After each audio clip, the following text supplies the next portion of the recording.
उत्तराखंड के चमोली जिले में स्थित माणा गांव, जिसे भारत का अंतिम गांव भी कहा जाता है, अपने पौराणिक और आध्यात्मिक महत्व के लिए जाना जाता है।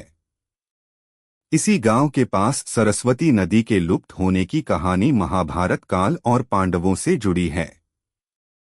यहाँ सरस्वती नदी के लुप्त होने की पौराणिक और रोचक गाथा दी गई है। पौराणिक कथाओं के अनुसार कहा जाता है कि इसी स्थान पर महर्षि वेद व्यास अपनी गुफा व्यास गुफा में बैठकर महाभारत की रचना कर रहे थे। सरस्वती नदी अत्यंत वेग और शोर के साथ बह रही थी, जिससे महर्षि वेद व्यास की तपस्या और लेखन कार्य में बाधा उत्पन्न हो रही थी।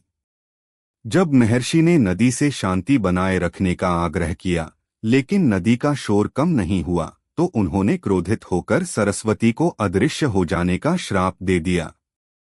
महर्षि के प्रभाव से नदी उसी स्थान पर जमीन के नीचे समा गई और अदृश्य हो गई। माणा गांव के ठीक आगे सरस्वती और अलकनंदा नदियों का संगम होता है, जिसे केशव प्रयाग कहा जाता है। यहाँ अलकनंदा नदी तो पूरी शक्ति और शोर के साथ बहती हुई दिखाई देती है, लेकिन सरस्वती नदी जमीन के नीचे से निकलकर उसमें मिलती है। केशव प्रयाग के पास ही एक विशाल चट्टान है, जिसे भीम पुल कहा जाता है, कि जब पांडव स्वर्गारोहण के लिए इस मार्ग से जा रहे थे एवं द्रौपदी को नदी पार करने में कठिनाई हो रही थी, तब भीम ने एक विशाल चट्टान को उठाकर नदी के ऊपर रख दिया ताकि वह एक पुल की तरह काम कर सके। आज भी यह चट्टान वहां मौजूद है और सरस्वती नदी इस विशाल चट्टान के नीचे से अत्यंत तीव्र वेग से निकलती हुई दिखाई देती है।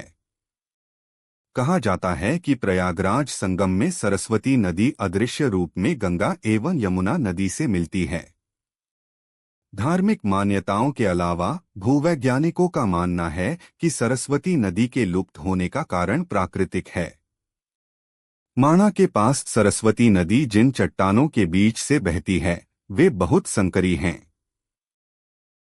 नदी का वेग इतना अधिक है कि वह पत्थरों के बड़े बड़े टुकड़ों के नीचे से बहने लगती है, जिससे ऐसा आभास होता है कि वह जमीन के भीतर समा गई है।